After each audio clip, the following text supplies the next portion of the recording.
So this is a pedal I just got for Christmas.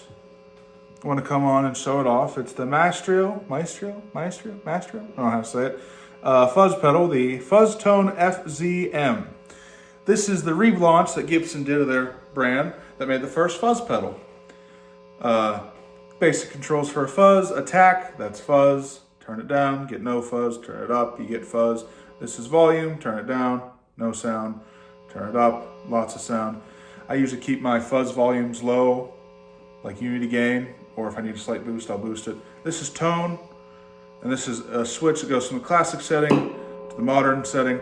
I'm gonna keep it on classic. We might play around with the modern setting a little bit. We'll see.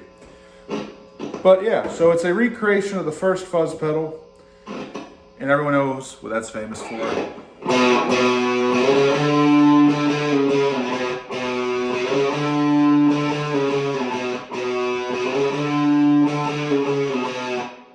Satisfaction by the Stones. Now, I don't know if Louis Shelton used this pedal when he did Valerie. I know he played the Spanish part, but I don't know if he played this part, but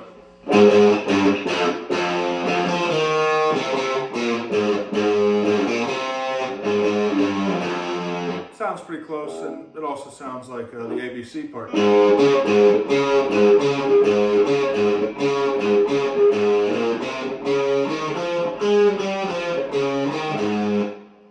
Sounds pretty good. So that's how I normally would set up a fuzz. Fuzz cranked volume up a good bit. I don't usually like to mess with the brightness because a fuzz is supposed to sound dark, thick, and woolly. You know, I know it's bright because I'm on the bridge pickup, but turn the volume up a bit more. Add a little bit of brightness. One of my favorite tricks to do with a fuzz, I know I did this on the Telecaster review, is to do neck pickup, roll the tone off.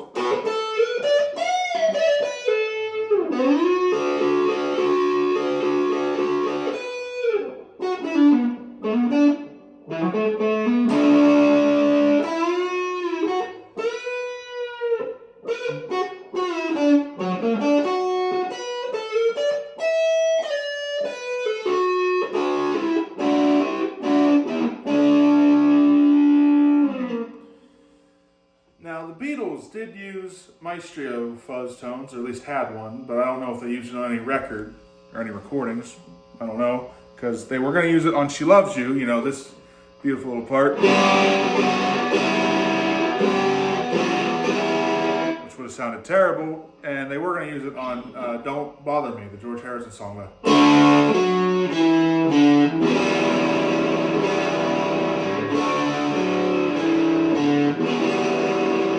Martin vetoed all that, and they wouldn't use a fuzz pedal, I don't think, until the bass part to Think for Yourself.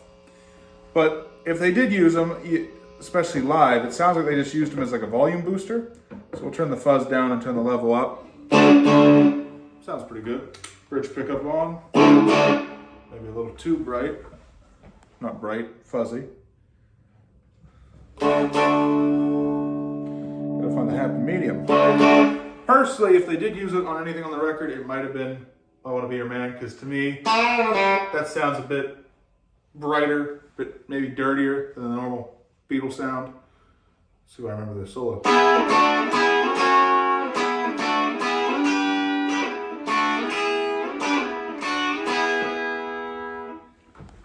But this is quickly becoming an interesting pedal. I wouldn't say it's my favorite fuzz pedal. My favorite fuzz pedal was my little fuzz face by Dunlop.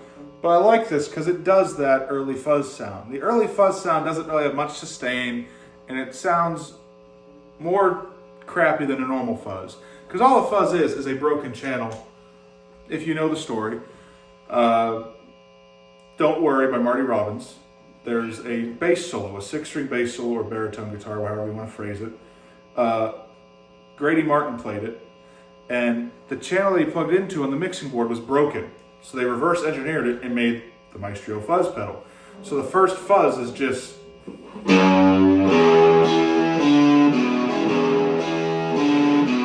octave down, but nonetheless, that's the sound, which it's not really meant to have a sustain. It's not really meant to really sound the best. It's a broken speaker, broken mixing board sound. It's meant to sound broken. And I say that because sometimes I think if you had a tone knob and you turn up the brightness, which we're just going to max out the brightness. Oh, that sounds bad right now. You got to do that tastefully, because if it's too bright, it just doesn't work. You know, it might work if you want to.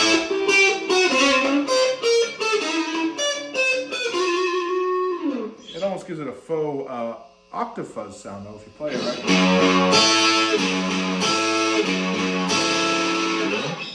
But you know, just get an octave fuzz at that point. We're going to turn it back down, the tone knob. Let's go over to the modern side.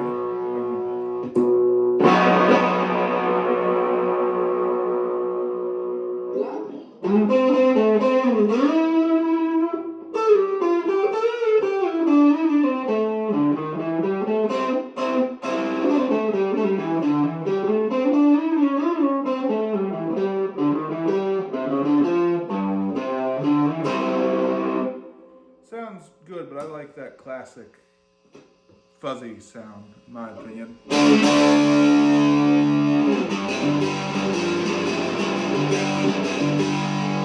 Not quite.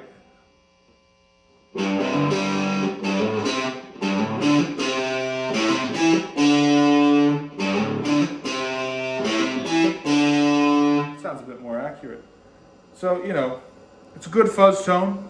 Like I said, I prefer my other ones a little bit more, but this is nice for that Stones fuzz sound, or like that just early ugly fuzz sound.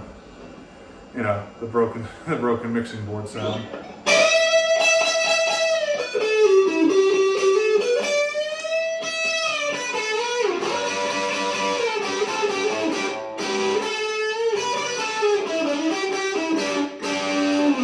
Although I will say, it does do the thing where if you turn down your volume knob, it cleans up. A good fuzz should. Now it probably will be a little bit distorted because, well, it's all the taste. I like to turn it down a little bit. Neck pick up, keep tone up.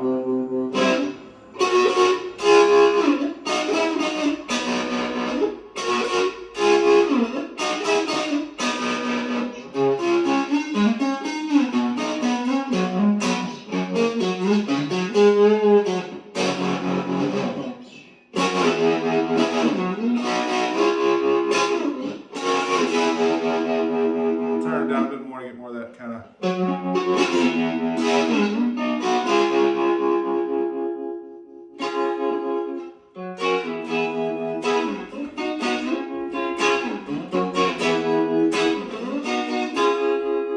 Put on a little tremolo. Let's put on a delay and a chorus.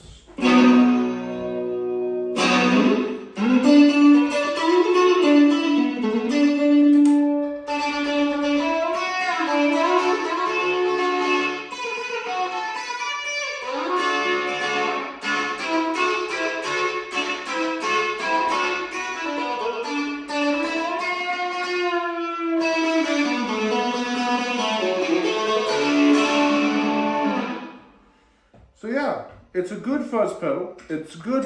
It's almost like a good starter fuzz. Like if you're just getting into fuzz, it's relatively affordable too. I think it's like $170 some. I got mine used, so it's a couple dollars knocked off, but it's a great pedal. If you can find it, I'd pick it up because like I said, it can do that early Gibson Maestro fuzz tone. But also it's because the modern circuit and the way you can really tweak it with the tone knob and everything else. Personally, I don't like the tone knob, like I said. But you can tweak it, and it's a real nice tweakable fuzz. I know I didn't really talk much. I just trying to show off the pedal a bit more. I hope I did the best I could. I hope you enjoyed it. And I'll play you off right now.